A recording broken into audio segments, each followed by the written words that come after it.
तो दोस्तों आज मैं एक्सप्लेन करने वाला हूँ 2021 में आई web series the family man season 2 को। इस सीरीज को काफी पसंद किया जा रहा है, इसीलिए मैं इसे एक्सप्लेन कर रहा हूँ। इसमें टोटल 9 एपिसोड हैं और इस वीडियो में मैंने एपिसोड 1 को एक्सप्लेन किया है। बाकी के एपिसोड भी एक्सप्लेन करूंगा, जिन्हें अगर आप देखना चाहते हैं तो हमारे चैनल को सब्सक्राइब कर लें, जिससे कि आपको आने वाले एपिसोड देखने मिल जाएंगे।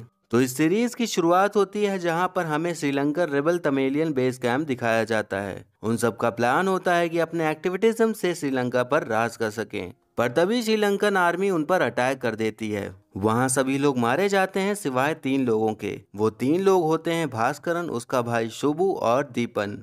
ये तीनों उस रेबल कैंप के लीडर होते हैं, बट अब सब कुछ खत्म हो चुका होता है तो वो वहां से निकल जाते हैं। इसके बाद हमें श्रीकांत को दिखाया जाता है, जो कि अब टास्क छोड़कर एक आईटी कंपनी में 9 to 5 जॉब कर रहा है। वहां पर उसका बॉस उसके लेट आने पर काफी कुछ सुनाता है, बट श्रीकांत उसके हाँ में हाँ करके कुछ भी नहीं कहता। ऑफिस ब्रेक में श्रीकांत अपने कलीग के साथ सिगरेट पीते हुए बॉस से रिलेटेड सारी भड़ास निकालता है। वो भले ही ये जॉब कर रहा था, पर फिर भी उसके दिमाग में कंट्री के इश्यूज और टेररिस्ट अटैक्स के बारे में ही बातें चलती थी। बट वो अब टास्क छोड़ने के बाद कुछ भी नहीं कर सकता था, क्योंकि उसने ही ये 9 to 5 जॉब को चूज किया था। उसने टास्क क्यों छोड़ा ये आपको आगे पता चल जाएगा।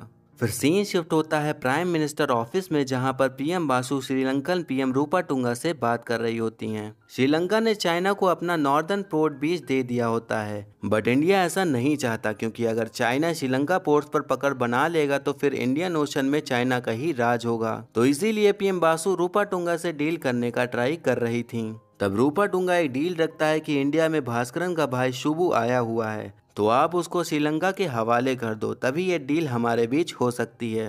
पहले तो पीएम बासु ऐसा करने को मानती नहीं, क्योंकि शुभु इंडिया में वांटेड नहीं था और उसको अरेस्ट करने पर सारे तमिलियंस भड़क भी सकते थे। पर वो ये भी चाहती थी कि चाइना किसी भी तरह से इंडियन ओशन पर कब्जा ना कर सके, तो इसीलिए शुभु को उनके हवाले करने को मान जाती हैं। उसके बाद हम देखते हैं कि श्रीकांत तलपड़े से एक रेस्टोरेंट में मिलता है।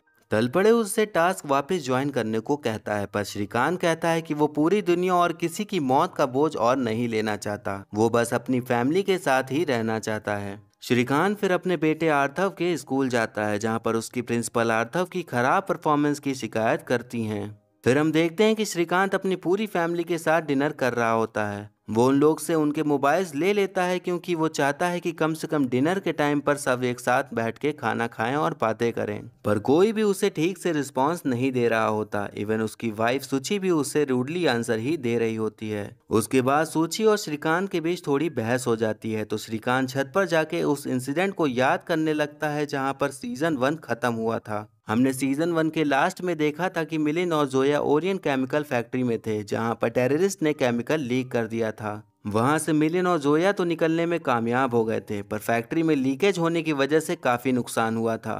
बट रेस्क्यू टीम आ जाने के बाद और भारी नुकसान होने से बच गया था। पर यह खबर पूरे देश में फैल गई थी। तब task head Kulkarni Orion chemical company के ओनर को बुलाकर उसे झूठ बोलने को कहते हैं कि वो एक एक्सीडेंट था, ना कि कोई टेररिस्ट अटैक, क्योंकि ऐसी खबर बाहर निकलती तो इंडिया की इमेज काफी खराब हो जाती। ये सब झूठ और बाकी चीजें देखकर श्रीकांत टास्क छोड़ने का फैसला कर लेता है और अपनी नॉर्मल लाइफ बिताने के लिए 9 to 5 जॉब करने लग जाता है। वहीं अब शुभु को पकड़ने के लिए पीएम ऑफिस में प्लानिंग शुरू हो जाती है, क्योंकि पीएम बासु को वो पोर्ट डील किसी भी हालत में चाहिए थी। श्रीकांत अब मिलिन से मिलने उसके घर गया होता है। जो भी हादसा ओरियन फैक्ट्री में हुआ था उससे मिलिन अभी भी उभर नहीं पाया था और उसने टास्क छोड़ रखा था। वो उस हादसे को अपनी ही गलती मानता था, पर श्रीकांत उसे एक कहानी बताकर उसे मोटिवेट करने की कोशिश करता है। अब चेन्नई में शुभु को अरेस्ट करने ऑफिसर्स पहुंच जाते हैं। थोड़ी मुठभेड़ होने के बाद उसे गन पॉइंट पर पकड़ लेते हैं। ऑफिसर मुट्टू 2 ऑफिसर को शुभु के पास छोड़कर उसके पकड़े जाने की खबर टास्क में देने के लिए फोन पे बात करने नीचे जाता है। तभी शुभु मौका देखकर उन दोनों ऑफिसर को मारकर भाग निकलता है। वो एक कमरे में घुस जाता है जहां पर एक कपल संभोग करने में विलीन होते हैं। वो उन दोनों को ही बंदी बना लेता है।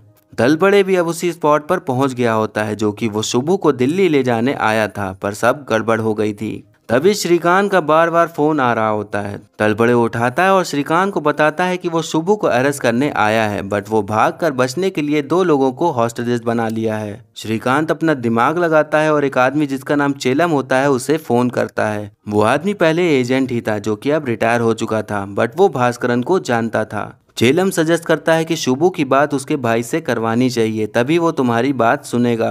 तलपड़े अपने सीनियर्स को कॉल करके बताता है कि श्रीकांत हेल्प करना चाहता है, तो वो उसे परमिशन दे देते हैं। फिर शुभू की भास्करन से बात कराई जाती है, तो भास्करन उसे सरेंडर करने को कहता है। शुभू उससे बिल्कुल भी एग्री नहीं करता, पर भास्करन कहता है कि जैसा कहता हूँ वैसा करो, मैं सब संभाल लूंगा। फिर शुभू उन दोनों हॉस्टेजेस को छोड़कर सरेंडर कर देता है। उसके बाद हम श्रीकांत की बेटी धृति को एक लड़के के साथ बाइक पर आते देखते हैं जिसका नाम कल्याण होता है। वो उसे उसके घर छोड़ने आया होता है। जब धृति चली जाती है तब वो एक बंदे को मैसेज करता है कि मैंने लड़की को घर छोड़ दिया है। जिस बंदे को इसने मैसेज किया है वो बंदा कौन है, क्या चाहता है, इसके क्या प्लान्स है, ये सब आपको आने वाले एपिसोड में ही पता चलेगा। तो अगर आप आगे के भी एपिसोड देखना चाहते हैं तो हमारे चैनल को सब्सक्राइब करके बेल आइकन दबा दें, जिससे कि आपको नई वीडियो की नोटिफिकेशन मिल जाएगी। तो मिलते हैं नेक्स्ट एपिसोड में, तब तक के लिए टाटा बाय बाय और नमस्ते।